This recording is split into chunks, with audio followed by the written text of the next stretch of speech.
बता दें कि हरिद्वार में आयोजित श्री राम कथा में सीएम धामी शामिल हुए हैं। चिदानंद जी महाराज जो बरसों बरसों से आज पूरे देश दुनिया के अंदर हमारे देश को भी ले जा रहे हैं, राज्य को भी ले जा रहे हैं। साथ में हमारे मुनि जी मुकेश मुनि जी, आपका भी लगातार जो है सद्भावना का संदेश चलता है। इसके साथ ही पूज्य सभी संतगण हमारे साथ आए हुए, हमारे यहाँ पार्टी के जिलाध्यक्ष श्री आशुतोष जी, किरण जी, देशराज जी, आदेश जी, अब जी और हमारे अजीत जी, सभी उपस्थित साथियों, मैं इस पावन अवसर पर पूज्य बापू जी की श्री राम कथा के समापन दिवस पर आप सबके बीच में उपस्थित होकर पूज्य बापू का आशीर्वाद लेने का मुझे सौभाग्य मिला है। आप सबका आशीर्वाद लेने का सौभाग्य मिला है। मैं सच में अपने आप को बहुत सौभाग्यशाली महसूस कर रहा हूँ। कुछ देर थोड़ा आज बारिश होने के कारण से पूज्य बापू, आज मौसम काफ़ी ख़राब है, उस कारण से कुछ विलम्ब भी मुझे हुआ और वैसे मैं समय से पहले पहुँच जाता हूँ। जहाँ जहाँ भी बापू की कथा होती है वहाँ मैं आधा घंटा पहले पहुँच जाता हूँ। पिछले वर्ष हम लोग, और एक बात और मैं सोच रहा था, जब मैं कथा में बापू का आशीर्वाद लेने के लिए कथा के अवसर पर आता हूं तो वहाँ बारिश जरूर हो जाती है। और बारिश का होना हमारे यहाँ बहुत शुभ माना जाता है।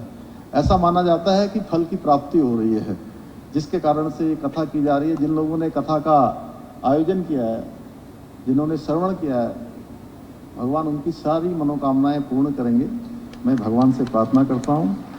और श्री रामचरितमानस में गोस्वामी तुलसीदास जी ने बहुत ही सुंदर बात कही है, तात स्वर्ग अपवर्ग सुख धरियो तुला एक अंग, तूल न ताही सकल मिली जो सुख लव सत्संग।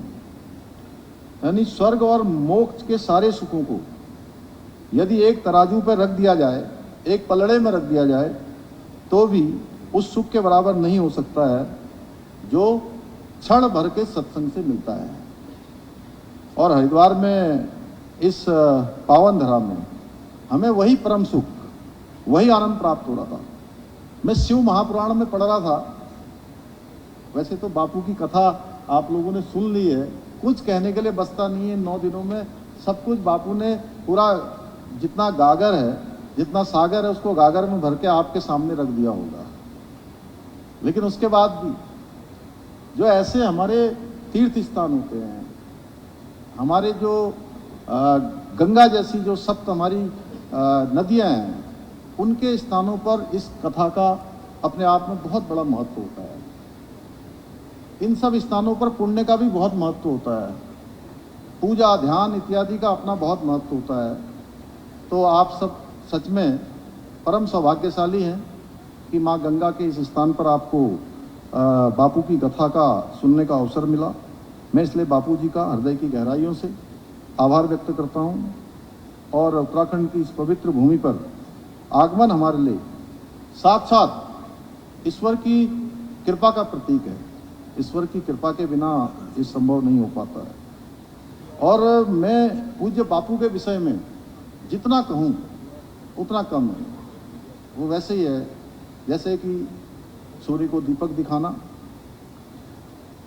जहाँ तक बापू के बारे में मैं बात कह सकता हूँ कि वो श्री राम कथा के केवल वाचक ही नहीं हैं, बल्कि वे भगवान श्री राम के विचारों को, उनके आदर्शों को और उनके जीवन दर्शन के जीवंत संभावक भी हैं।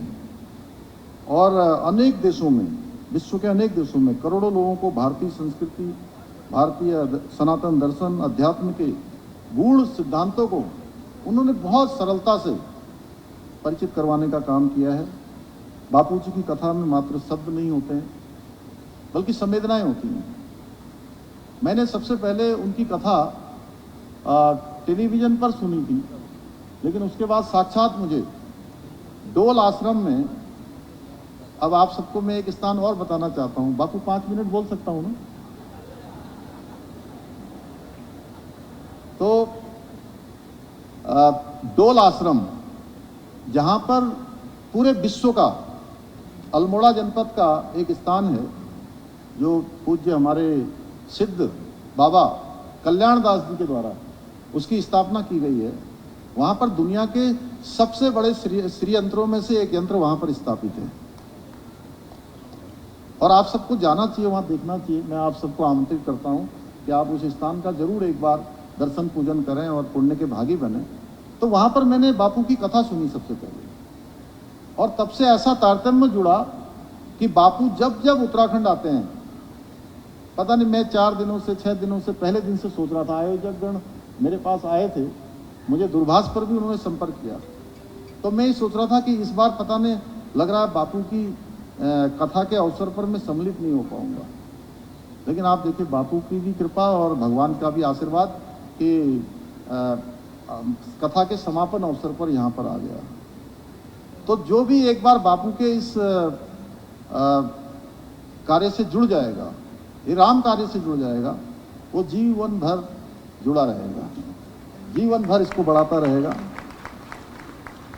भाइयों बहनों, श्री राम जी हमें सिखाते हैं कि धर्म से, सत्ता से बड़ा धर्म होता है, अधिकार से बड़ा कर्तव्य होता है और शक्ति से बड़ी मर्यादा होती है। और उन्होंने अपने जीवन में, भगवान श्री राम ने ये सिद्ध करके दिखाया कि एक आदर्श पुत्र कैसा होता है, एक आदर्श भाई कैसा होता है, एक आदर्श पति कैसा होता है, आदर्श मित्र कैसा होता है और आदर्श शासक कैसा होता है और आदर्श मानव कैसा होना चाहिए। इसलिए हमारे ऋषियों ने कहा है, रामो विग्रहवान धर्म, अर्थात श्री राम